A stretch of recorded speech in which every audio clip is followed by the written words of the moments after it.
الحمد للہ رب العالمین والصلاة والسلام علی رسولہ محمد وعلی آلہ واصحابہ اجمعین اما بعد فاعوذ باللہ السمیع العلیم من الشیطان الرجیم بسم اللہ الرحمن الرحیم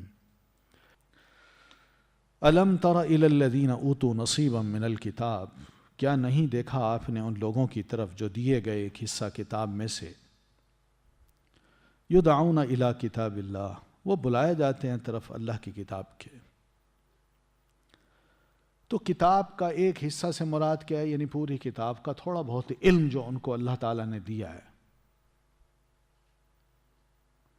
وہ جانتے ہیں اس کو کہ ہماری کتاب میں یہ مسئلے جو ہیں نا بالکل واضح ہیں، یہ غلطی ہو تو اس کا حکم یہ ہے، کمانا ہے تو یوں کمانا ہے، حرام ہے تو کیا ہے، حلال ہے تو کیا ہے۔ یعنی اس قسم کے جو مسائل ہیں کتاب کے، اس کا کچھ علم ان کو دیا گیا۔ یہ کون ہے؟ یہودی یا عیسائی۔ پھر یدعون الی کتاب اللہ، وہ بلائے جاتے ہیں اللہ کی کتاب کی طرف۔ انہیں کہا جاتا ہے کہ بھئی تمہارا یہ مسئلہ ہے، آؤ اپنی اس کتاب کے مطابق جس پر تمہارا ایمان ہے، اسی کی کتاب کے مطابق، اسی کے کہے کے مطابق تمہارا یہ فیصلہ کر دیتے ہیں، یا لے آؤ اپنی کتاب۔ تم یہ جھگڑا کر رہے ہو، تم چاہتے ہو اس کا حل کیا ہے، تو کھولو اپنی کتاب کو۔ یدعون الی کتاب اللہ، آؤ ہم اختلاف نہیں کرتے، اپنے اختلاف کو ختم یوں کرتے ہیں کہ کتاب کھولتے ہیں، اس کتاب سے مسئلہ پوچھتے ہیں، جو کتاب مسئلہ بتائے گی ہم اس کو مان لیں گے، اس پر عمل کریں گے۔ لِيَحْكُمَ بَيْنَهُمْ، تاکہ وہ کتاب فیصلہ کرے ان کے درمیان۔ بس اتنی بات کہی جاتی ہے تو ثُمَّ يَتَوَلَّى فَرِيقٌ مِّنْهُمْ، پھر منہ پھیر لیتا ہے ایک گروہ ان میں سے، وَهُمْ مُعْرِضُونَ، اور وہ اعراض کرنے والے ہیں۔ ایک گروہ کہتا ہے نہیں بھئی نہیں، کتاب اللہ کو چھوڑو یار، وہ پڑھنے کے لیے بس، عمل کرنے کے لیے نہیں ہے، ثواب کمانے کے لیے ہے، مردوں کو بخشنے کے لیے ہے، لیکن جو فیصلے ہیں وہ ہم اس کتاب سے نہیں چاہیں گے۔ وہ آج کے جو قوانین ہیں، لوگوں کے حالات کو دیکھ کے جو بنائے گئے ہیں، اور دنیا جن کو پسند کرتی ہے، ایسے قوانین جن سے دنیا ناراض ہوتی ہو، ہم ایسے قوانین کو نہیں مان سکتے، وہ منہ موڑ جاتے ہیں۔ ثم یتولی فریق منہم، انہی کتابی لوگوں میں سے ایک گروہ کیا کرتا ہے؟ اس کتاب کے فیصلے کی طرف نہیں آتا، وہ منہ موڑ جاتا ہے، وہ کہتا نہیں بھائی، اور پھر وہم معرضون، اور وہ اعراض کرنے والے ہیں۔ واقعی ان کے دل اور ان کی ذات اس کتاب سے منہ موڑتی ہے، پرے بھاگتی ہے۔ تو بھئی اس کتاب کو پڑھ لو، ثواب کمانا ہو وہ کر لو، لیکن اس کتاب پہ عمل آج کے دور میں نہیں ہو سکتا۔ عدالت میں جانے سے بھی انکار کر دیا، اور بعد میں بھی یہ کہتے پھرتے ہیں کہ بھئی آج کے دور میں اس پر عمل نہیں ہو سکتا۔ یہ تو بڑی ظالمانہ سزائیں ہیں۔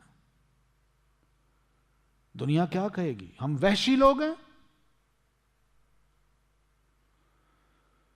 ذالک، یہ سب باتیں وہ اس لیے کرتے ہیں کہ بِأَنَّهُمْ، بوجہ اس کے کہ وہ قالوا، کہتے ہیں، لن تمسنا النار الا ایام معدودات، ہرگز نہیں چھوئے گی ہمیں آگ مگر دن گنے چنے۔ یعنی ان کا منہ موڑنا، کتاب اللہ کی طرف نہ آنا، کتاب سے اپنے فیصلے نہ کروانا، اور پھر اب تک اسی پہ ڈٹے ہونا، یہ کیوں ہے؟ صرف ایک خیال ان کے دماغ میں بیٹھ گیا ہے، وہ یہ ہے کہ ہم تو بڑے مبارک لوگ ہیں، بڑے اچھے لوگ ہیں، ہم اگر دوزخ میں گئے بھی صحیح تو چند دنوں کے لیے جائیں گے بس، باقی ہمارے کوئی گناہ نہیں ہے۔ وہ دن کون سے ہیں کہ موسیٰ علیہ السلام کی عدم موجودگی میں یا ان کے پیچھے ہم نے چند دنوں میں بچھڑے کی عبادت کی تھی، 40 دن یا اس سے ذرا کم، بس گئے تو 40 دن سے ذرا کم دنوں کے لیے دوزخ میں جائیں گے. یہ ہیں ایام معدودات. اس کے علاوہ بس پھر ہم نکال دیے جائیں گے، پھر ہم جنت میں جائیں گے. یہ دماغ میں بات بیٹھی ہے. تو اس نے اتنا باغی بنا دیا ان کو کہ اپنی کتاب کو وہ سمجھنا نہیں چاہتے، اس کی طرف آنا نہیں چاہتے، اپنے ایشوز کو، اپنے مسائل کو وہ اس کتاب کی طرف لانا ہی نہیں چاہتے. یہ ان کا دماغ ہے. وغرہم فی دینہم، اور دھوکے میں ڈال دیا انہیں ان کے دین کے بارے میں، ما کانوا یفترون، جو تھے وہ گھڑتے. یعنی جس چیز کو انہوں نے خود گھڑا کہ ہم بڑے مبارک لوگ ہیں، انبیاء کی اولاد ہیں، بنو اسرائیلی ہیں، ہم اللہ کے بڑے محبوب ہیں، جنت میں ہم نے جانا ہے، دوزخ دوسروں کے لیے، یہ سب ما کانوا یفترون میں ہے. یہی چیزیں گھڑ گھڑ کے ان کے دماغوں میں ایسی بٹھائی گئیں کہ وہ اپنے دین کے بارے میں بڑے دھوکے میں پڑ گئے کہ یا ہم سے مبارک لوگ کون ہیں، جنت تو ہمارے لیے، دوزخ دوسروں کے لیے. یہ وہ دھوکہ ہے. اس دھوکے میں وہ پڑ گئے. یہ تو ان کا حال تھا. اور آج ہماری اکثریت، مسلمانوں کی اکثریت کا بھی یہی حال ہے. آج ہمارا مسلمان یہ تسلیم کرنے سے انکار کرتا ہے کہ میں گناہ گار ہوں.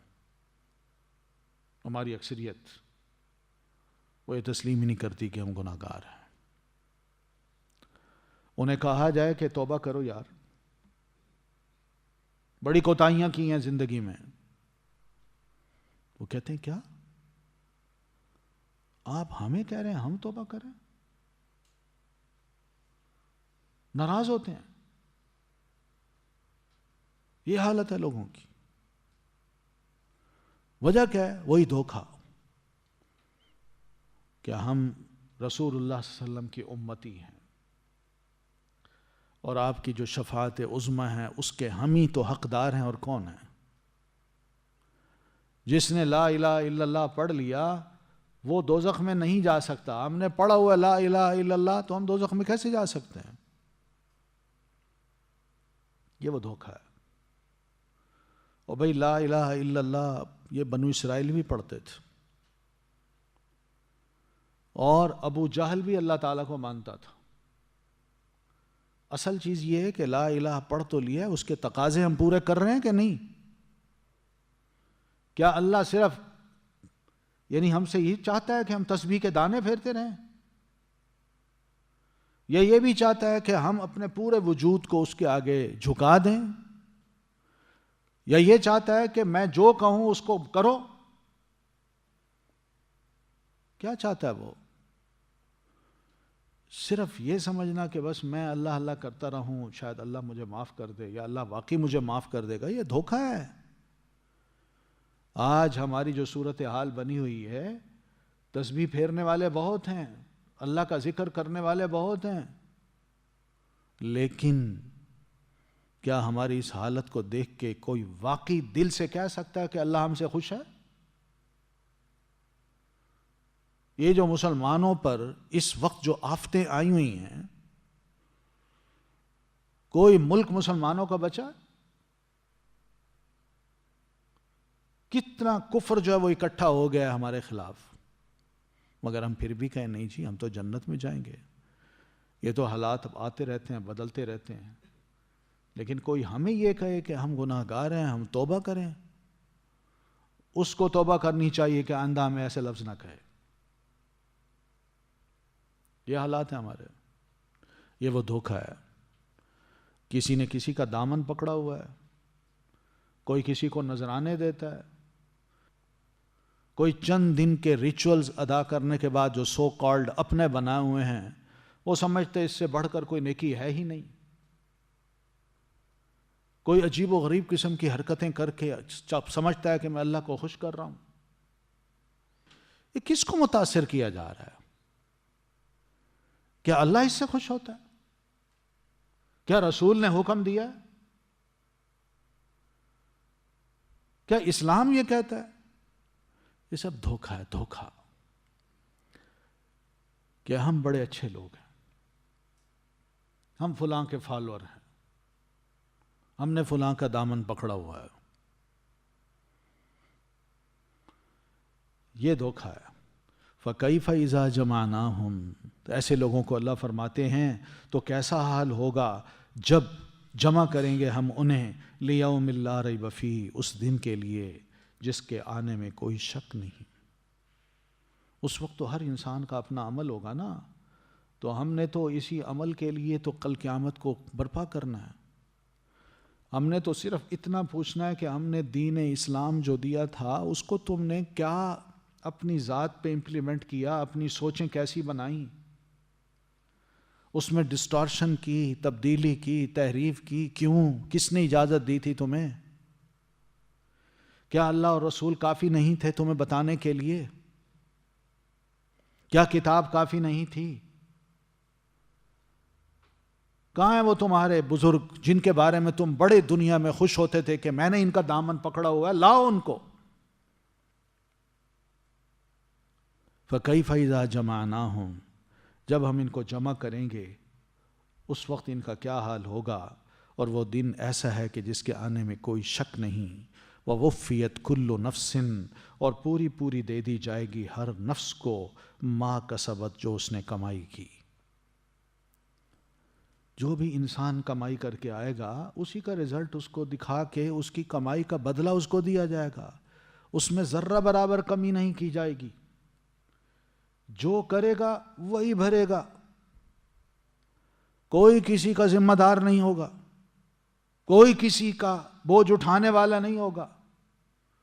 کوئی مائی کا لال رب کی اجازت کے بغیر کسی کی سفارش کرنے والا نہیں ہوگا. دامن پکڑنا تو بڑی بات ہے، اپنا دامن بھی نظر نہیں آئے گا بندے کو. دامن پکڑنا، وہ شخصیت بھی نظر نہیں آئے گی جس کے بارے میں اتنا کچھ تصورات انسان بنا بیٹھا ہے کہ میں تو بڑا مبارک انسان ہوں، میں نے فلاں کا دامن پکڑا ہوا ہے. ہر انسان کو اس کے اپنی کمائی کا پورا پورا بدلہ اللہ تعالیٰ دے گا. یہ انصاف ہے. یہ انصاف نہیں ہے کہ میں کروں کچھ اور کل قیامت کو مجھے دیا جائے کچھ. نہیں، یہ بھی انصاف نہیں ہے کہ میں کچھ نہ کروں اور کل قیامت کو میں توقع کروں کہ مجھے وہاں بہت کچھ دیا جائے گا. یہ ہے ووفیت، پورا پورا دے دیا جائے گا ہر نفس کو جو اس نے کمایا، یعنی اس کی کمائی اس کو دے دی جائے گی. وَهُمْ لَا يُظْلَمُونَ، اور وہ نہیں ظلم کیے جائیں گے. قل، کہہ دیجئے، اللہم مالک الملک، اے اللہ، اے مالک بادشاہت کے. اللہم، اے اللہ. اللہم اصل میں کیا ہے؟ یا اللہ. یا کو شروع سے کاٹ کے آخر میں میم لگا دی تو اللہم بنا دیا، جس کا مطلب ہے یا اللہ، اے اللہ. مالک الملک، یہ اللہ تعالیٰ کی صفت ہے، جس کا مطلب ہے یا مالک الملک. تو اللہ تعالیٰ کو اللہ کے نام سے بھی ہم پکار سکتے ہیں اور اللہ تعالیٰ کو اس کی صفات سے بھی ہم پکار سکتے ہیں. مالک الملک، اے مالک بادشاہ کے. یہ کائنات کی جو بادشاہت ہے بہت بڑی بادشاہت ہے. اللہ اس کا مالک ہے. یہ نہیں کہ صرف بادشاہ ہے. دنیا کے جو بادشاہ ہوتے ہیں وہ بادشاہ تو ہوتے ہیں لیکن بادشاہت کے مالک نہیں ہوتے. صبح بادشاہ ہیں تو شام کو جیل میں ہوتے ہیں، 2-4 عرصے کے لیے ہیں اور پھر اس کے بعد وہ ختم ہو جاتے ہیں، وہ بادشاہ نہیں رہتے. لیکن اللہ تعالیٰ کی ذات ایسی ہے، مالک الملک. ہر وقت، ہر لمحہ وہ مالک ہے بادشاہت کی. تو دیتا ہے الملک بادشاہت، من تشاء، جس کو تو چاہتا ہے. وَتَنزِعُ الْمُلْكَ مِمَّن تَشَاءُ، اور تو چھین لیتا ہے بادشاہت کو جس سے تو چاہتا ہے. یہ تیرے کام ہے. تو جس کو چاہے اٹھا کے بادشاہت پہ بٹھا دے، اس کی کرسی پہ، اور جس کو چاہے آرام سے اٹھا کے نیچے بٹھا دے. یہ تیرا کام ہے. سیدنا عمر رضی اللہ تعالیٰ عنہ نے کبھی نہیں سوچا تھا کہ میں خلیفہ بنوں گا. سیدنا ابو بکر رضی اللہ تعالیٰ عنہ نے فوت ہونے سے پہلے ہی مسلمانوں کو بتا دیا کہ میرے بعد اگر کوئی خلافت کا اہل ہے تو عمر رضی اللہ تعالیٰ عنہ ہے. کبھی دل سے چاہا نہیں، اور جب خلیفہ بنے بھی ہیں تو اس وقت بھی کہتے ہیں لوگوں میں تمہاری مرضی کے خلاف بنایا گیا ہوں، تم آزاد ہو، تم جس کو چاہو بنا لو. لوگ کہتے نہیں آپ سے بڑھ کر ہمارے لیے کوئی ہے ہی نہیں. پھر اسی طرح سیدنا عمر بن عبدالعزیز رحمۃ اللہ علیہ، ان کے وہم و گمان میں بھی نہیں تھا کہ میں خلیفہ بن سکتا ہوں. خلیفہ سلیمان بن عبد الملک جب فوت ہوئے تو فوت ہونے سے پہلے انہوں نے ایک لیٹر لکھا، اس کو سیل کرا دیا اور کہا میری وفات کے بعد اس کو پڑھ لینا اور اس پر عمل کرنا. جو ہی وہ فوت ہوئے اس لیٹر کا کھولا گیا تو اس میں لکھا ہوا تھا کہ میرے بعد اگر خلافت کا کوئی مستحق ہے تو عمر بن عبدالعزیز ہے اور اس کو خلیفہ بنا لیا جائے. وہم و گمان بھی نہیں ہوتا. اللہ تعالیٰ کسی کو اٹھائے آرام سے بٹھا دے، اور پھر اسی طرح کسی کو چاہے تو آرام سے اتار کے نیچے بھی بٹھا دے یا جیل میں پہنچا دے. فرعون بادشاہ تھا، کہتا تھا نا میں رب اعلیٰ ہوں، لیکن اللہ نے اس کو وہاں سے اٹھایا، کہاں کے غرق کر دیا، ساری بادشاہت چھین لی. سارے جو اس کے کام کرنے والے وزیر، مشیر اور جتنے بھی اس کے ارد گرد فورسز تھیں، سب کی سب اللہ تعالیٰ نے بادشاہت ایسی چھینی کہ شاید کسی کی ایسی چھینی ہو. یہ اللہ تعالیٰ کی ذات ہے. وَتُعِزُّ مَن تَشَاءُ، اور تو عزت دے جس کو تو چاہے، وَتُذِلُّ مَن تَشَاءُ، اور تو ذلیل کرے جس کو تو چاہے. یہ تیرے کام ہے. عزت کیا ہے؟ خلیفہ منصور عباسی خلیفہ، بڑا زبردست اس کا روب ہے، تنتنا ہے. وہ ایک بار مسجد نبوی میں آئے، نماز ہو چکی تھی، آئے انہوں نے نماز پڑھی. نماز کے بعد دیکھا یہ مسجد کے ایک سائڈ پہ، ایک کونے پہ کچھ لوگ بیٹھے ہیں، کسی شیخ کا درس سن رہے ہیں. ادھر مڑ کے دیکھا تو وہاں بھی، ادھر دیکھا وہاں بھی، چاروں کونوں میں کوئی شیخ بیٹھے ہیں جو پبلک کو درس دے رہے ہیں، پڑھا رہے ہیں. خلیفہ حیران ہے کہ میں خلیفہ ہوں، میں آیا ہوں، کوئی سلام ہی نہیں کر رہا مجھے. خلیفہ خود اٹھتا ہے، پہلے ادھر جاتا ہے، دیکھتا ہے کہ شیخ ہیں، پڑھا رہے ہیں، پبلک ہے سن رہی ہے، اور خلیفہ کے ساتھ 8-10 بندے بھی ہیں. کسی اسٹوڈنٹ نے یوں مڑ کے نہیں دیکھا اس کو، سب ہمتن گوش سن رہے ہیں اس کو. تو پوچھتا ہے یہ کون ہے پڑھانے والے؟ ان کا جناب یہ حسن بصری ہیں، یہ بصرہ کے تھے، غلام بنے، یہاں آئے، بکے، اور پھر اس کے بعد یہ آج بیٹھے یہاں پڑھا رہے ہیں. کچھ غلام تھے. پھر اس طرح دوسرے میں یہ کون ہے؟ یہ ابن سیرین ہے، یہ بھی غلام تھے، علم پڑھا انہوں نے. اچھا. تیسرے میں، چوتھے میں سب غلام، لیکن شیخ پڑھا رہے ہیں. وہ ایسا ماحول بنا ہوا ہے کہ کوئی بھی ادھر ادھر نہیں دیکھ رہا، اور خلیفہ کی طرف کسی نے اٹھ کے دیکھا نہیں، گردن موڑ کے بھی نہیں دیکھا، نظر اٹھا کے بھی نہیں دیکھا. بڑا پریشان ہوا خلیفہ، اتنا سٹ پٹایا. یہ وہ بڑی تیزی کے ساتھ انتہائی غصے میں مسجد سے نکلا اور سیدھا اپنے وہاں جو اس کا مکان یا دیوان بنا ہوا تھا وہ اس میں آیا.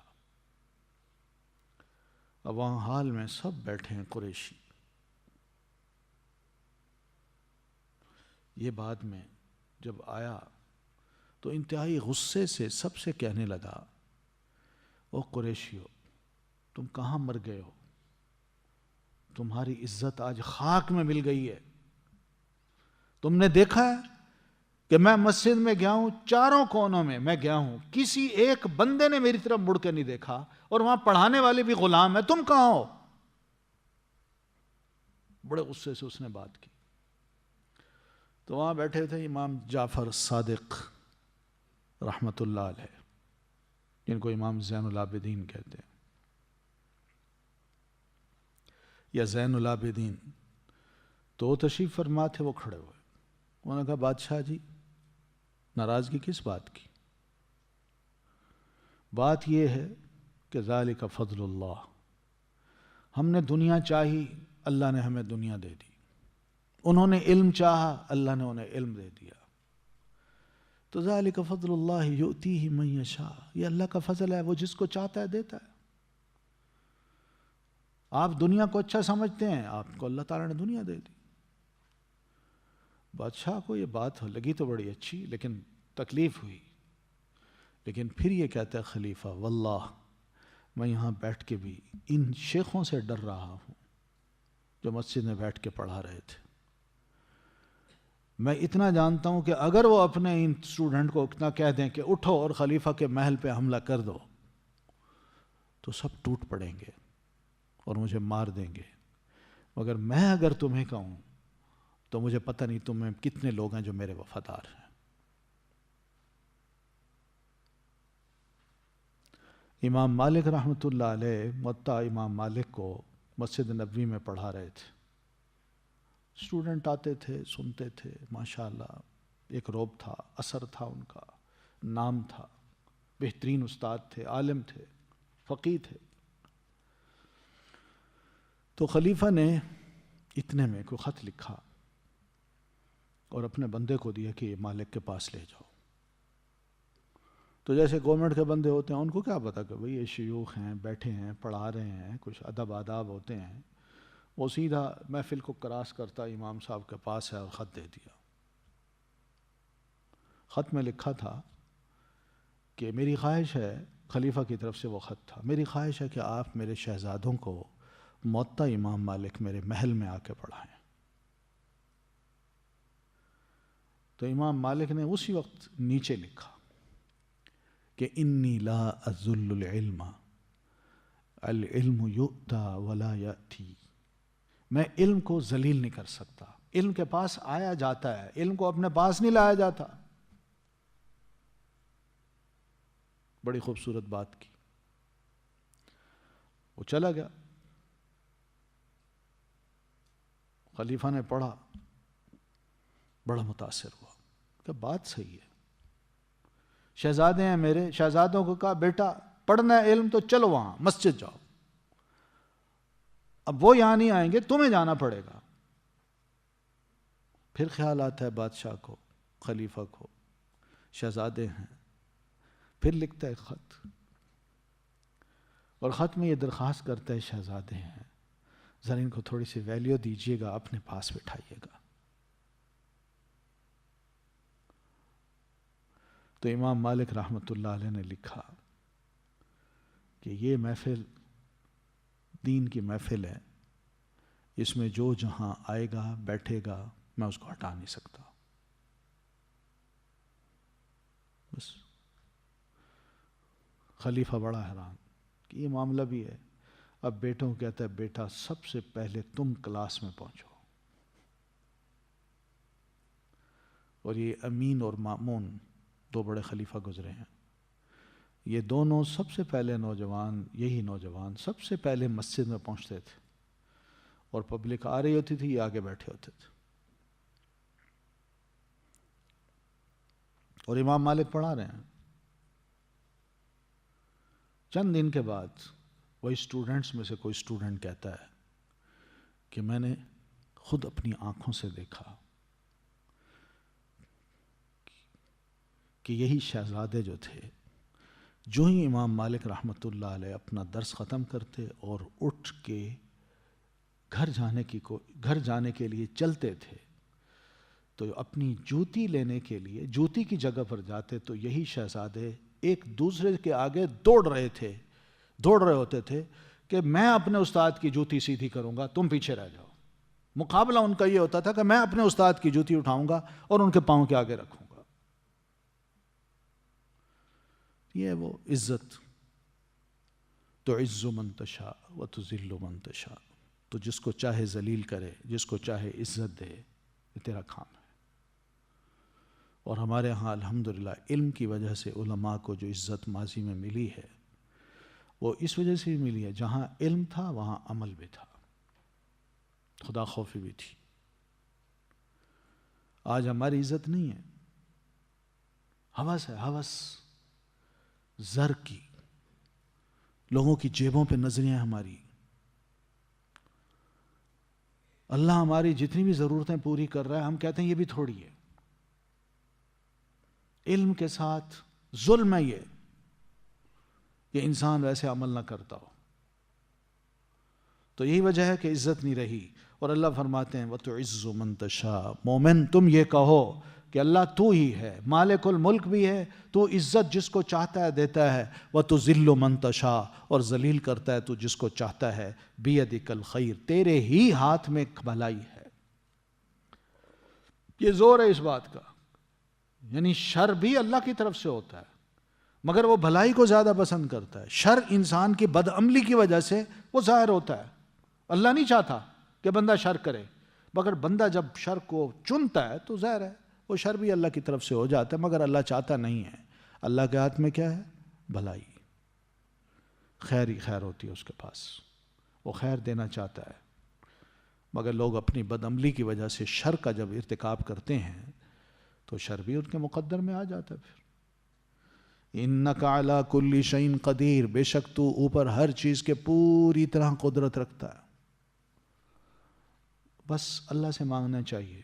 حقیقت ہے وہی مالک ہے، وہی رازق ہے۔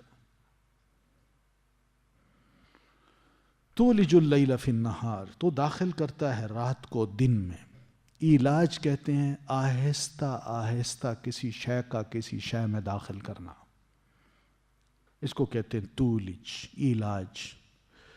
تو اب دیکھیے رات کو دن میں اللہ تعالیٰ آہستہ آہستہ داخل کرتا ہے۔ وہ کس طرح؟ یعنی دن جو ہے وہ کس طرح آہستہ آہستہ جا رہا ہے اور آہستہ آہستہ رات آ رہی ہے، یہ دیکھنے کا ہے۔ یہ نہیں کیا یکدم، یہ دیکھیں نا، یہ روشنی ہے، لائٹ چلی جائے یکدم اندھیرا ہوگا نا۔ یہ بھی ایک اندھیرے کو دن میں روشنی میں داخل کرنا ہے، مگر اگر اس طرح کیا جائے تو ایک خوف سا پیدا ہو جاتا ہے، اوہ اندھیرا ہو گیا، یکدم سب کام رک جاتے ہیں۔ لیکن آہستہ آہستہ یہ ایک عمل ہو تو اس کا فائدہ کیا ہے؟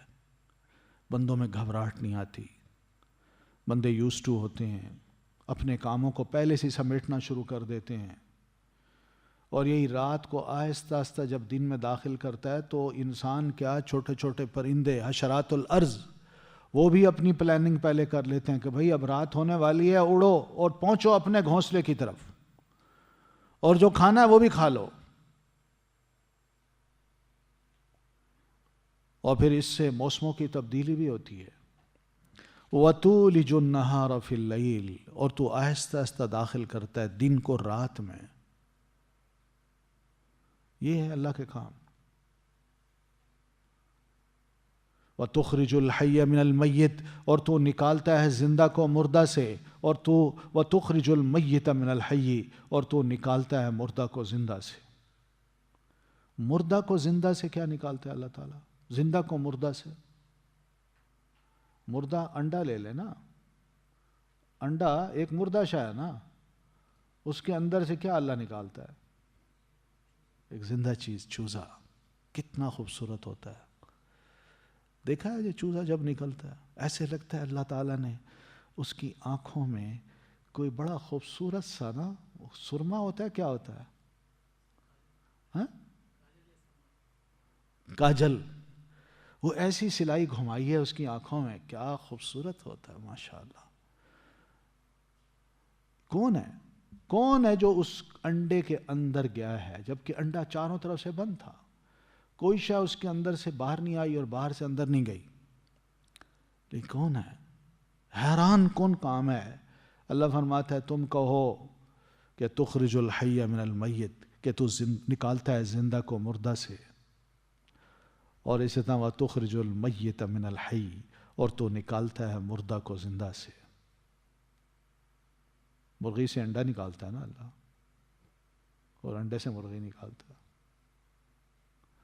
یہ مثال ہمارے سامنے ہے، وہ بے شمار مثالیں، ہم خود ہیں۔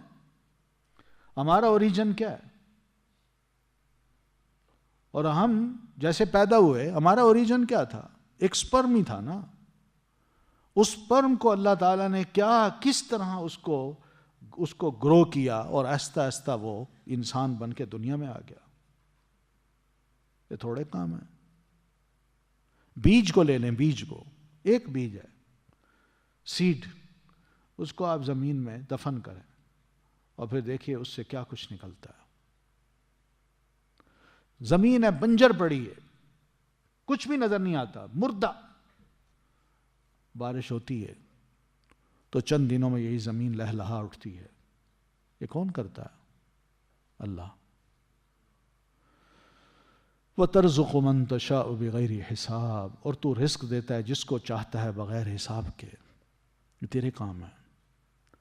جس کو اللہ چاہتا ہے بغیر حساب کے وہ رزق دیتا ہے۔ رزق کا معاملہ بڑا عجیب سا ہے۔ رزق کے معاملے میں اللہ تعالیٰ نے نہ ڈگریوں کو دیکھا ہے، نہ صلاحیت کو دیکھا ہے، نہ دماغ کو دیکھا ہے، نہ چلاکی کو دیکھا ہے، نہ کیا کہتے ہیں انٹلیکٹ کو کچھ بھی نہیں اللہ تعالیٰ نے، صرف اس کے ہاتھ میں ہے رزق، جس کو جتنا چاہے دیتا ہے۔ بہت سے لوگ ہیں جو حساب کتاب کے الف بے اسکول میں نہیں پڑھی، انہوں نے گننا نہیں آتا ان کو، مگر بے شمار پیسے ان کے پاس۔ کراچی میں اس کی بڑی مثالیں ملتی ہیں، حقیقت ہے۔ گننا نہیں آتا ان کو، مگر کروڑوں میں کھیل رہے ہیں، کروڑوں میں، بے حساب پیسہ ہے ان کے پاس۔ اور کچھ ایسے بھی ہیں ڈگریاں ان کے پاس ہیں، کوئی پیسہ نہیں۔ رازق وہی ہے، اسی سے رزق مانگنا چاہیے۔ یہ ہمارا ایمان ہے، یہ ایمان کی باتیں کی جا رہی ہیں کہ اللہ کو ایسا مانو گے تو تمہارا ایمان اور عقیدہ درست ہوگا، تم صحیح معنوں میں مسلم بنو گے۔ اور اگر اللہ تعالیٰ کو ایسا نہیں مانو گے تو پھر کسی اور کے آگے جھکو گے، پھر وہ کسی اور کے آگے ہاتھ پھیلاؤ گے۔ پھر اہل ایمان کو سمجھایا لا يتخذ المؤمنون الکافرین اولیاء من دون المؤمنین، کہ نہ بنائے مومن کافروں کو دوست سوائے مومنوں کے، یعنی مومنوں کو چھوڑ کر کافروں کو دوست مت بنائے مومن، اپنے مومن بھائیوں کو دوست بنائے۔ کیوں؟ کافر کہاں مسلمان کا خیر خواہ ہو سکتا ہے؟ اور مومن تو مسلمان کا بھائی ہے، انما المؤمنون اخوۃ، مومن بھائی ہیں آپس میں، تو بھائیوں کی آپس میں زیادہ بننی چاہیے، نہ کہ ایک بھائی کٹ کے کافروں کو اپنا دوست بنا بیٹھے اور پھر اس کے بعد اپنے سینے کے سارے راز ان کے سامنے کھول کے رکھ دے۔ کافر تو چاہتے ہیں کہ ہمارے جو اہم لوگ ہیں، اہم پوزیشنز پر مومن ہیں، ہم ان سے ساتھ دوستی گانٹھ کے ان کے اندر کے راز لے لیں۔ وہ چاہتے ہیں ایسی دوستی اللہ فرماتا ہے بالکل نہیں کرنی۔ کوئی مومن کسی کافر کو اپنا دوست نہ بنائے جبکہ یہ مومن کسی اہم پوزیشن پر ہو، یا اس کے علم میں مسلمانوں کی اجتماعیت کا یا ان کی خیر کا کوئی بھلا علم ہو اس کے پاس، اور وہ یہ علم دوسروں کو دے بیٹھے۔ ایسا کام نہ کریں، ورنہ اگر کوئی غیر جو وہ کافر جو مضر نہیں ہے، جو مسلمانوں کے خلاف کوئی لڑائی نہیں لڑتا، مسلمانوں کے خلاف کوئی برا نہیں سوچتا، بلکہ مسلمانوں کے اندر رہتا ہے، آتا ہے جاتا ہے، اس کے اپنے شغل ہیں، ہاں ان کے ساتھ ہم رکھ سکتے ہیں دوستیاں، رکھ رکھاؤ، مروت، یہ سب چیزیں ہو سکتی ہیں، مگر اہم پوزیشن پہ بیٹھا ہوا کوئی مسلمان مومن وہ کسی کافر کو اپنا دوست نہ بنائے، اس لیے کہ وہ راز لے جائیں گے ہمارے اندر سے۔ حقیقت ہے، یہ ہماری بڑی کمزوری ہے کہ جب ہم ان لوگوں کے ساتھ بیٹھتے ہیں نا، اہم پوزیشن بھی ہمارے پاس کیوں نہ ہو، تو ان کی چھوٹی سی آفر پہ، چائے کی پیالی کی آفر پہ بھی ہم وہاں بیٹھے بیٹھے اپنے سارے سینے کے راز ان کے سامنے کھول بیٹھتے ہیں۔ ہم سمجھتے ہیں کہ یہ پوچھ رہا ہے تو بتا دوں اس کو کیا ہوا، لیکن یہ پتہ نہیں کہ وہ بعد میں اب کیا کرے گا. وَمَن يَفْعَلْ ذَلِكَ، جو بھی کرے گا یہ کام، یعنی اس تاکید کے بعد پھر بھی کوئی مسلمان کسی غیر مسلم کافر کو جو مسلمانوں کا دشمن ہے اس کو اپنا دوست بناتا ہے تو فَلَيْسَ مِنَ اللَّهِ مِن شَيْءٍ فِي شَيْءٍ، تو نہیں ہے وہ اللہ سے کسی چیز میں، یعنی پھر اللہ کا اس سے کوئی تعلق نہیں. اللہ نے اب اس کی کوئی بھی ایمان کو قبول نہیں کرنا. یہ غدار شمار ہوگا، بکاؤ مال ہوگا، یہ انہی کا خیر خواہ ہوگا، مسلمانوں کا خیر خواہ نہیں ہوگا. مسلمانوں کے راز جو کھول بیٹھے اور دوسروں کو بتا دے، یہ کون سی خیر خواہی ہے؟ تو اللہ تعالیٰ بھی فرماتے ہیں میرا بھی اس سے پھر کوئی تعلق نہیں. الا ان تتقوا منہم تقا، ہاں یہ کہ تم بچو ان سے بچنا، یعنی جتنا بچ سکتے ہو بچو، دوستیاں رکھو، میل جول رکھو، اچھا سلوک کرو ان سے، لیکن اس صورت میں جب کہ وہ مضر نہ ہو، نقصان دینے والے نہ ہو. بس اس صورت میں خود ہوشیار رہو، خود اندازے کرو کہ یہ بندہ جو سوال کر رہا ہے کیوں، کیا چاہتا ہے مجھ سے سوال کر کے، کیا اگلوانا چاہتا ہے مجھ سے. آج ہم مسلمانوں کی جو سب سے بڑی بھول پن ہے وہ یہی ہے کہ ہم میڈیا کے سامنے آ کے جب سوال جواب ہوتے ہیں تو ایک سوال کا جواب دے بیٹھتے ہیں، وہ ایسا سوال کرتا ہے جس سے ہم مشتعل ہو جاتے ہیں، اور مشتعل ہونے کے بعد دل کے اندر سے سب کچھ نکال دیتے ہیں. وہ کہتے ہیں ہاں یہی چیز تو تھی ہم چاہتے تھے. وَيُحَذِّرُكُمُ اللَّهُ نَفْسَهُ، اور ڈراتا ہے تمہیں اللہ اپنی ذات سے. دھیان کرو، میں جو کہہ رہا ہوں ویسے کرنا، ورنہ مجھے یہ نہ سمجھنا کہ میں غفور الرحیم ہوں، میں سخت سزا بھی دے سکتا ہوں، اس لیے مجھ سے بھی ڈرنا. میں آگاہ کر رہا ہوں تمہیں، میرا ایک پہلو تمہیں یاد رہتا ہے غفور الرحیم ہوں، مگر ان عذابی هو العذاب العلیم اگر تمہیں یاد نہیں رہتا تو میں تمہیں بتا رہا ہوں وَيُحَذِّرُكُمُ اللَّهُ نَفْسَهُ، میں اللہ ہوں، میں تمہیں بتا رہا ہوں، آگاہ رہنا میرے بارے میں. وَإِلَى اللَّهِ الْمَصِيرُ، اور طرف اللہ کے پلٹنا ہے، آنا اللہ کی طرف ہے. قل کہہ دیجئے ان تخفوا ما فی صدورکم، اگر تم چھپاؤ جو کچھ تمہارے سینوں میں ہے، او تبدوہ، یا تم ظاہر کرو اسے، یعلمہ اللہ، جانتا ہے اسے اللہ. تم مومنوں کے اندر رہ کے اور کافروں کے ساتھ دوستیاں گانٹھ کے چلیں کوئی بات نہیں، مومنوں سے چھپاؤ یا ظاہر بھی کر دو زبانی طور پر، مگر تمہارے دل میں کیا ہے، تم کتنا ان کو پسند کرتے ہو، کتنی دوستی تمہیں ان کی اچھی لگتی ہے. ٹھیک ہے دنیا نہیں جانے گی تو یعلمہ اللہ، اس کو اللہ اچھی طرح جانتا ہے، اس سے کوئی شے چھپ نہیں سکتی. لہذا تمہارا معاملہ اس بارے میں اللہ کے ساتھ ہے، لوگوں کے ساتھ نہیں ہے. دوستی جو تم کر رہے ہو یہ کیا اللہ نے چاہا ہے یا نہیں چاہا، تم اس کی رضا کو اور اس کی ناراضگی کے اب درمیان میں ہو، یہ دیکھ لو. وَيَعْلَمُ مَا فِي السَّمَاوَاتِ وَالْأَرْضِ وَمَا فِي الْأَرْضِ، اور وہ جانتا ہے جو آسمانوں میں اور جو زمین میں ہے. وہ تمہارے سینوں کے اندر کی باتوں کو کیوں نہیں جانے گا، جو کہ آسمان اور زمین میں جو کچھ ہے وہ سب کچھ جانتا ہے. وَاللَّهُ عَلَى كُلِّ شَيْءٍ قَدِيرٌ، اور اللہ اوپر ہر چیز کے بہت قدرت رکھنے والا ہے، ہر شے اس کے کنٹرول میں ہے، وہ بڑا پاورفل ہے. يَوْمَ تَجِدُ كُلُّ نَفْسٍ مَّا عَمِلَتْ مِنْ خَيْرٍ مُحْضَرًا، جس دن پا لے گا ہر نفس جو اس نے عمل کیا نیکی میں سے حاضر کیا ہوا، یعنی دل کے اندر یا زبان سے یا اپنے عمل سے جو بھی اس نے نیکی کی ہوگی، کل قیامت کو وہ نیکی اس کے سامنے حاضر کر دی جائے گی، یہ تم نے نیکی کی تھی. وما عملت من سوء، اور جو عمل کیا ہوگا اس نے برائی سے، وہ بھی اس کے سامنے حاضر کر دی جائے گی. یہ نہیں ہوگا کہ نیکیاں دکھا دی جائیں اور برائیاں نہ دکھائی جائیں. برے انسان کو اس کی برائیاں دکھا دی جائیں گی اور اچھے انسان کو اس کی اچھائیاں دکھا دی جائیں گی.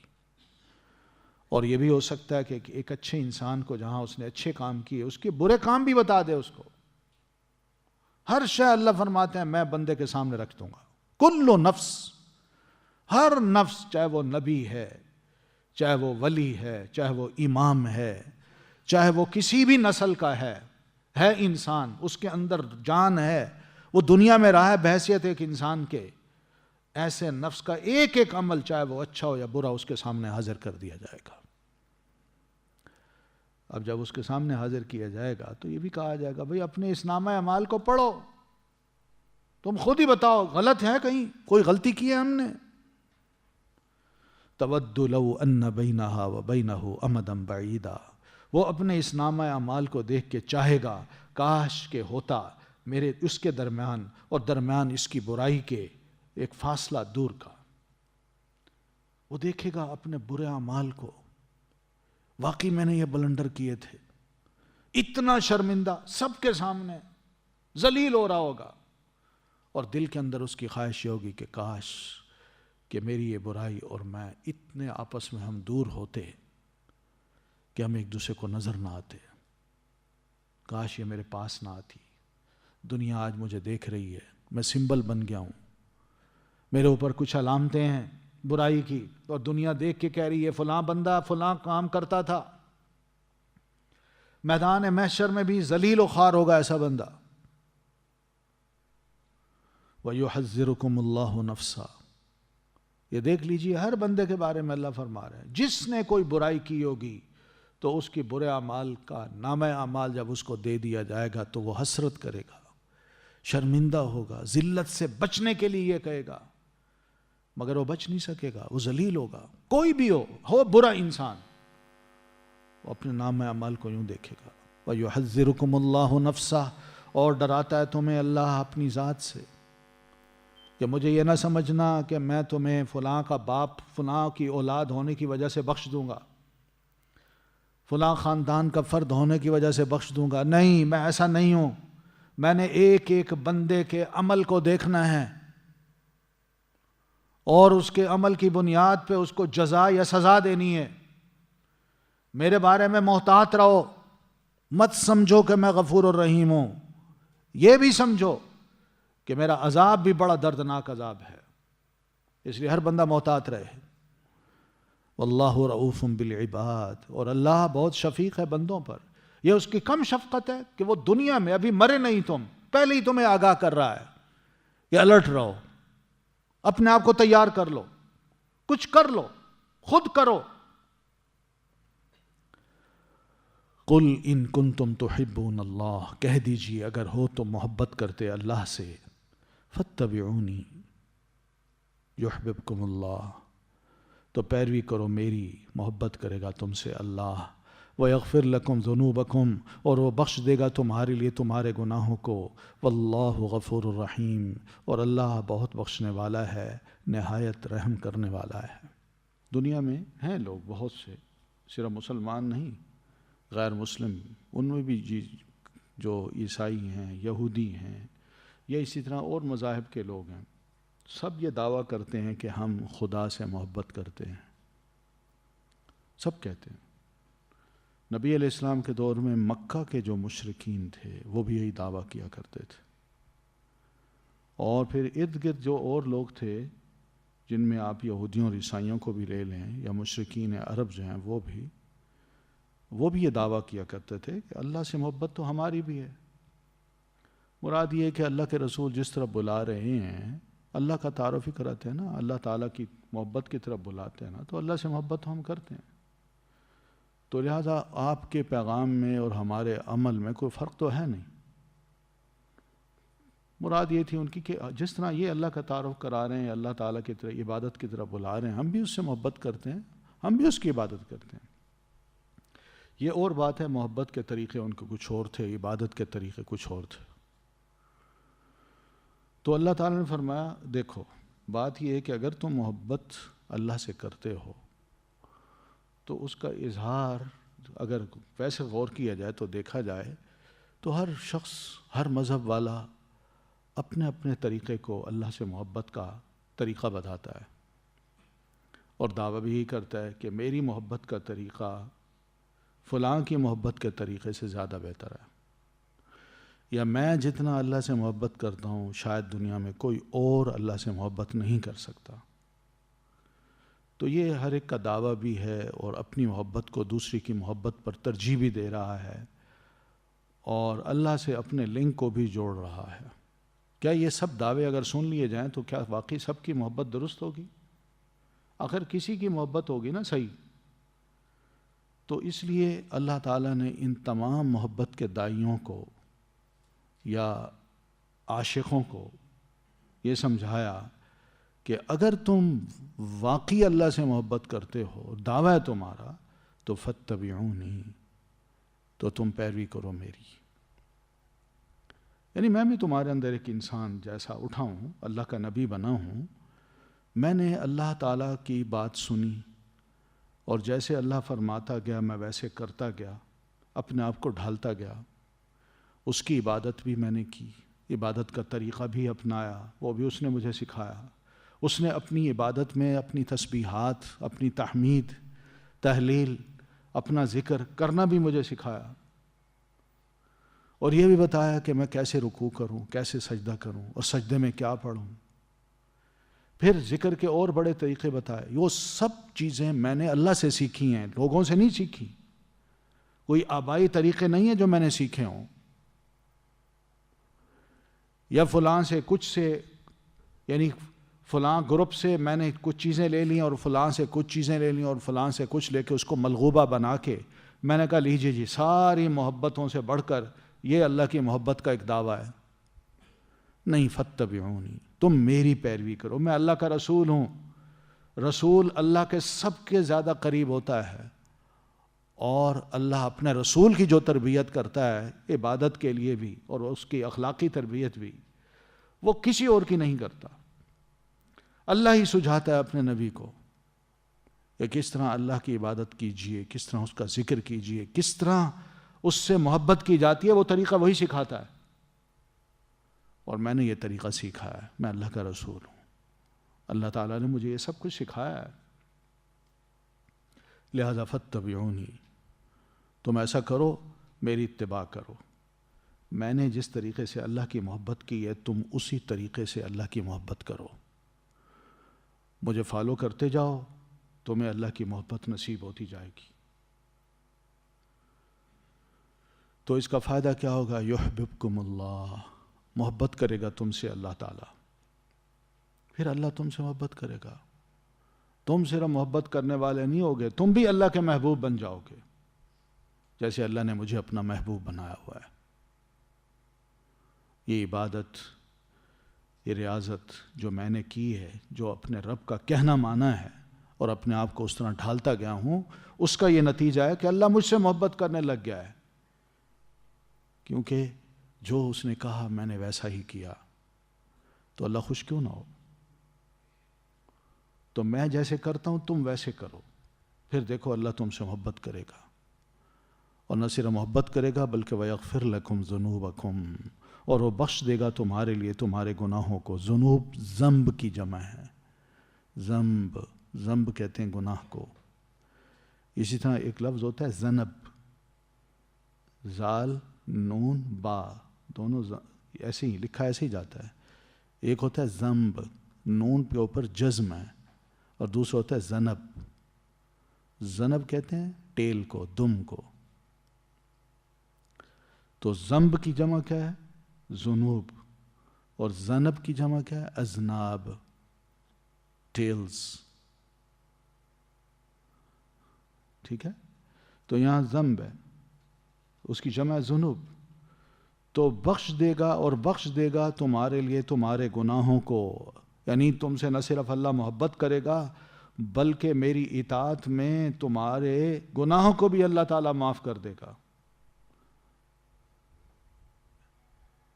تو اس کا مطلب یہ ہے کہ اللہ سے محبت کا جو دعویٰ ہے سب کا، وہ محدود ہو گیا نبی علیہ الصلاۃ والتسلیم کی اطاعت میں. یہ آزمائش ہے بڑی نیک لوگوں کی جو دعویٰ کرتے ہیں نا. نیک لوگ کوئی بھی ہوں، جو یہ کہتے ہیں، لوگ کہتے ہیں یہ نیک ہیں یا خود دعویٰ کرتے ہیں، ان کی بڑی آزمائش ہو گئی کہ اب ان کی نیکی کو دیکھا جائے گا کہ کیا وہ اللہ کے رسول کی اتباع میں ہے یا نہیں ہے. اگر اللہ کے رسول صلی اللہ علیہ وسلم کی اتباع میں وہ نیکی کی گئی ہے تو وہ نیکی ہے، ورنہ وہ نیکی نہیں ہے. پھر وہ کیا ہے؟ اللہ کے رسول کی اتباع میں جو نیکی کی گئی ہے اس کو ہم کیا کہتے ہیں؟ وہ سنت ہے. اور رسول اللہ صلی اللہ علیہ وسلم کی اتباع کرنے والا سنی ہے.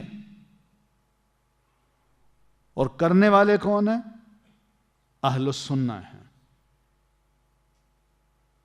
سمجھ آ رہی ہے؟ یہ لفظ کہاں سے ہم لیتے ہیں؟ یہیں سے لیتے ہیں.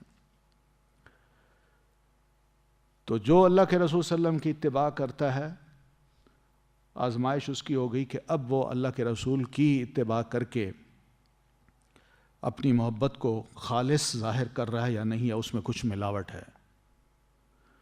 یہ بڑی اہم چیز ہے.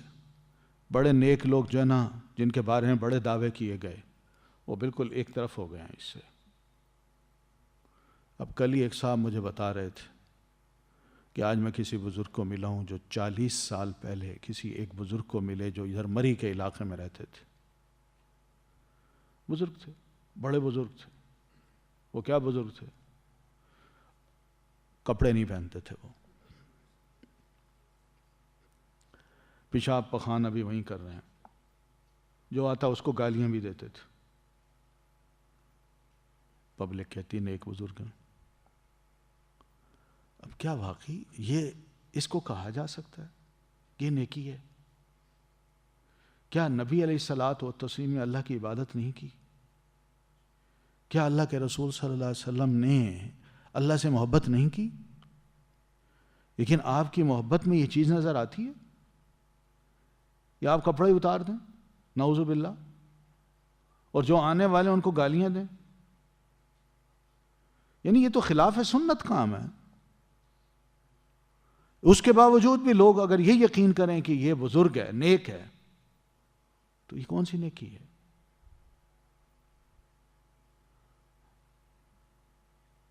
تو بہرحال سب کو آزما لیا گیا. کسی کو بھی جج کرنا ہو، یاد رکھیے اس کی شخصیت کو، اس کے حیولے کو، اس کے کپڑوں کو مت دیکھیے، اس کے عمل کو دیکھیے، اس کے رویے کو دیکھیے کہ وہ جو بات کر رہا ہے کیا وہ واقعی ایسی بات ہے جو اللہ کے رسول نے کہی؟ جو کام کر رہا ہے کیا وہ واقعی وہ کام ہے جو اللہ کے رسول نے کیا؟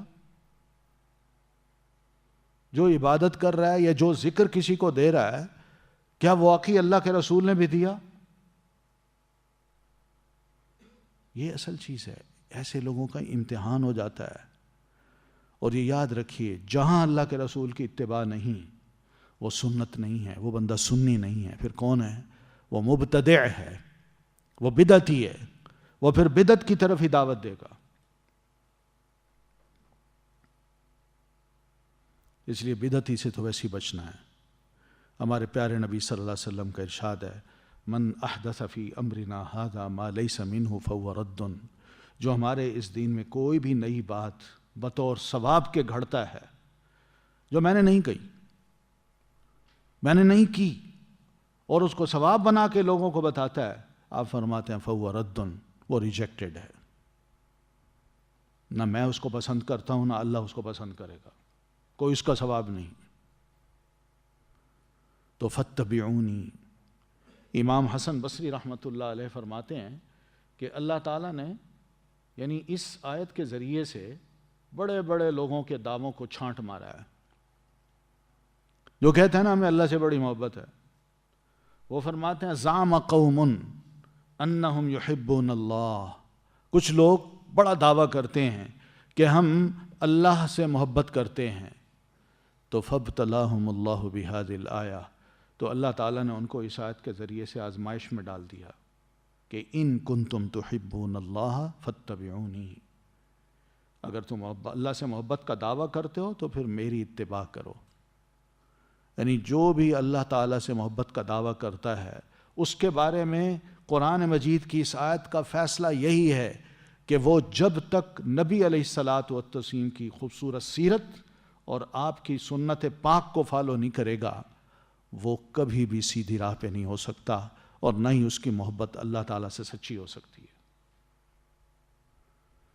ورنہ یہ سب دعوے ہیں، جھوٹ ہے.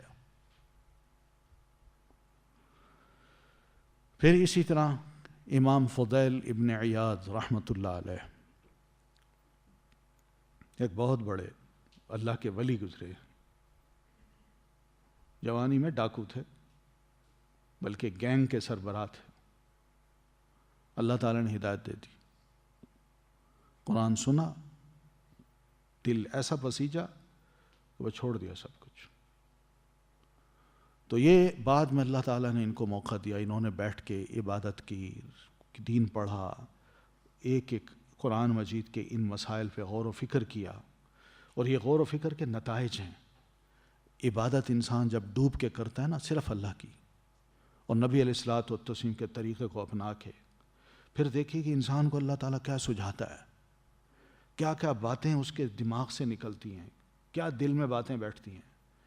یہ فضیل نے وہ پکی توبہ کی، پوری طرح پلٹ آئے دین کی طرف، اور دین کو سمجھنے کے بعد اور اللہ کی عبادت کرنے کے بعد اب ان کا یہ قول ہے جو پلے باندھنے کا ہے.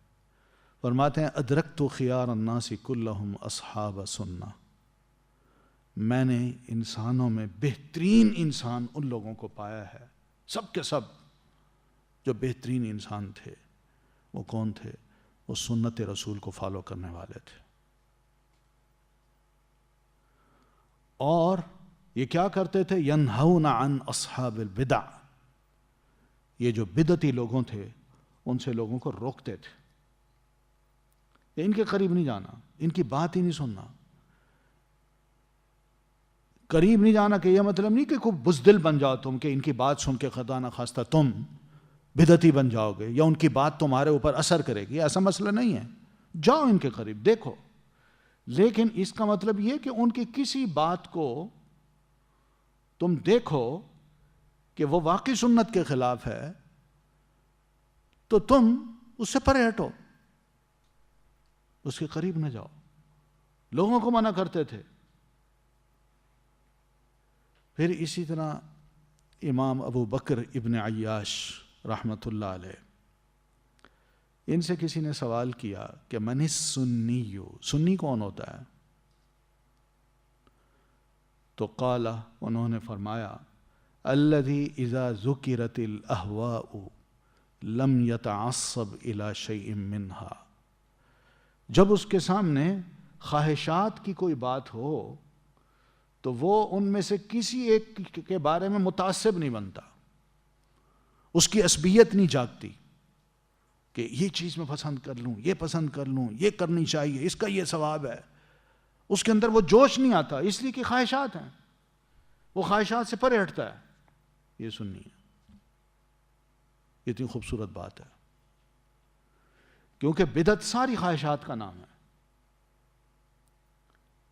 تو ان بدعات سے وہ اپنے آپ کو بچاتا ہے.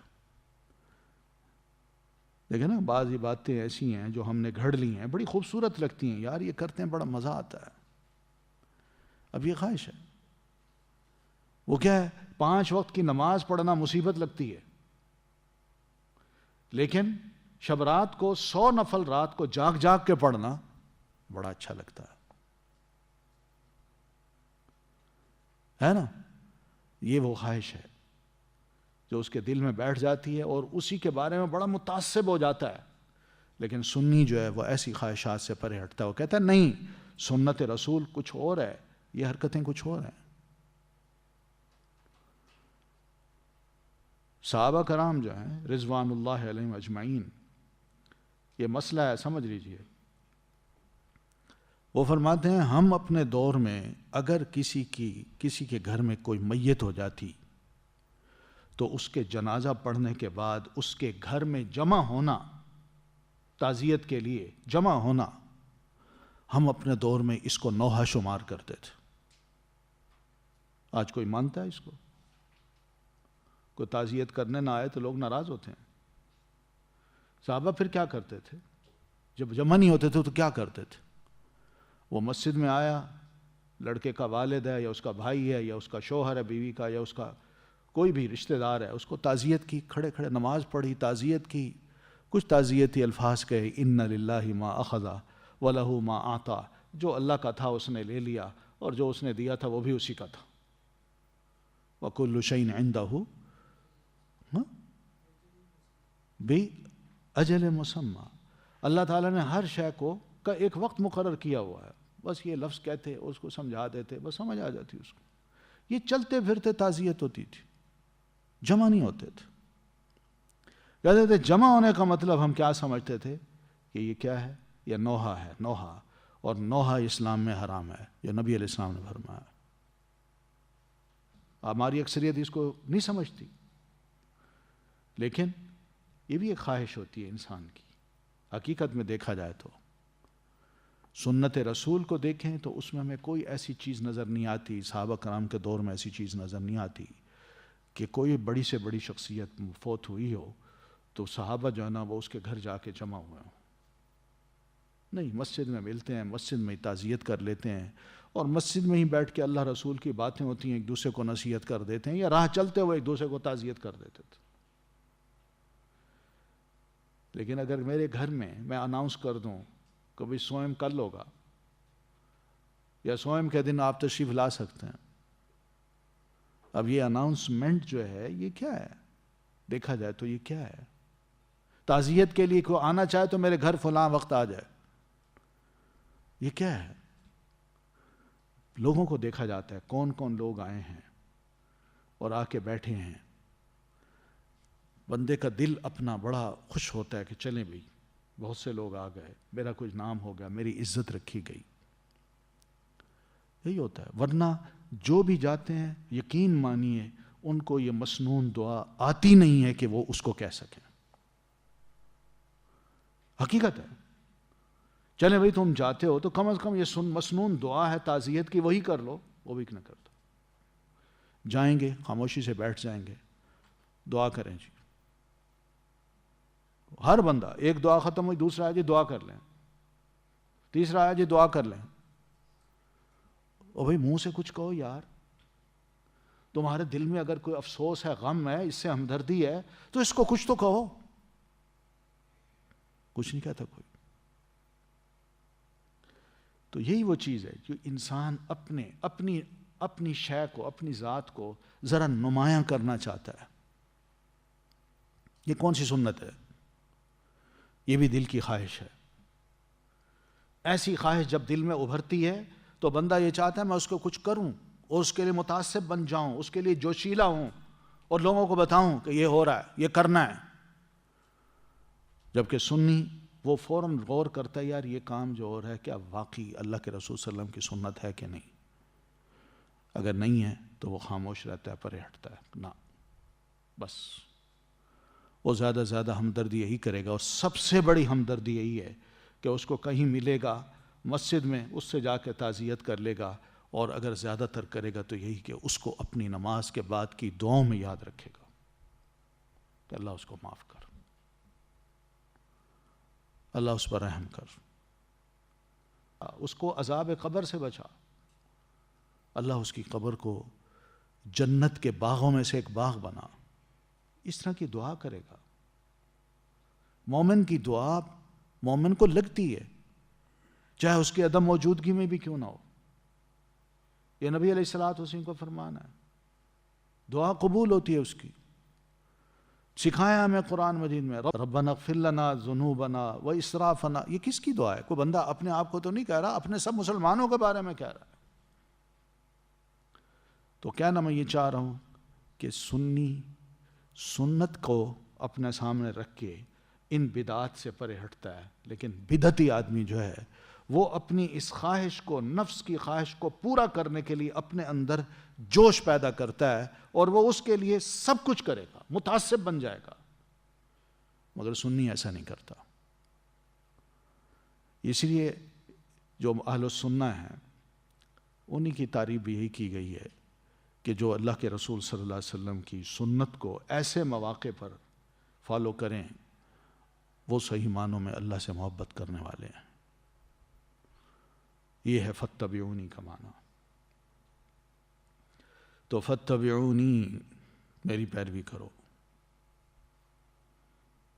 بس ایک ججمنٹ ہے اور اس کے علاوہ کچھ نہیں.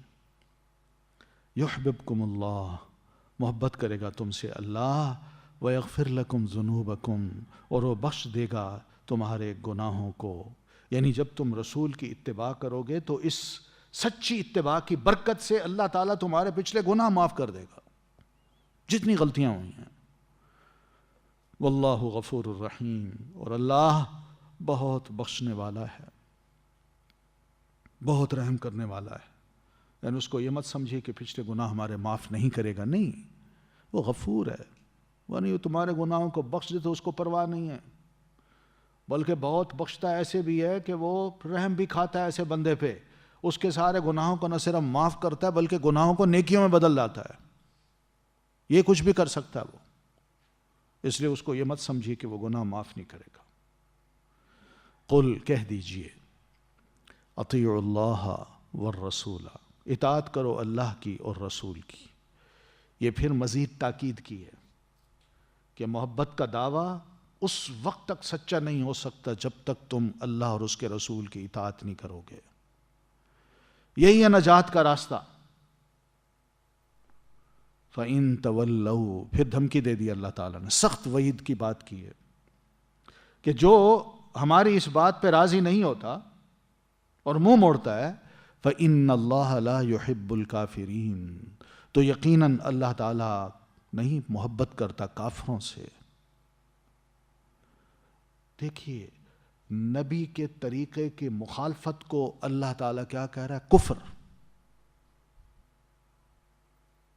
نبی کا جو طریقہ ہے، کوئی بندہ اگر اس کی مخالفت کرتا ہے تو اللہ تعالیٰ خود فرما رہے ہیں ان اللہ لا يحب الکافرین، کہ وہ کفر ہے. تو لہذا اللہ نہ کفر کو پسند کرتا ہے نہ کفر کرنے والوں کو پسند کرتا ہے.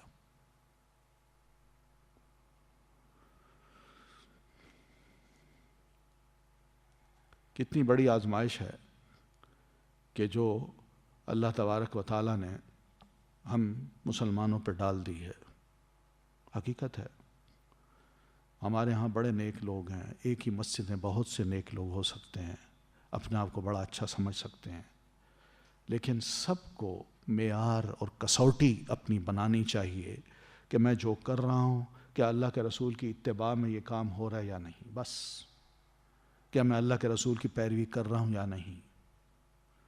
سب کو اسی کا دکھ ہونا چاہیے، اسی کی طرف نظر ہونی چاہیے. کسی دوسرے کے ساتھ ہمارا مقابلہ نہیں ہے. ہم اللہ کے بندے ہیں، جو کام کر رہے ہیں اس کا ریوارڈ ہم نے اللہ سے لینا ہے، دنیا والوں سے نہیں لینا. تو اللہ تعالیٰ کا فرمان جو ہے وہی ہمارے لیے سب سے بہترین ایک معیار ہے، ہم اسی کو مانیں، اسی پر عمل کریں. واہمی تعصب کو، لڑائیوں کو ہم چھوڑیں. سبحانک اللہم و بحمدک، اشہد ان لا الہ الا انت، استغفرک و اتوب الیک.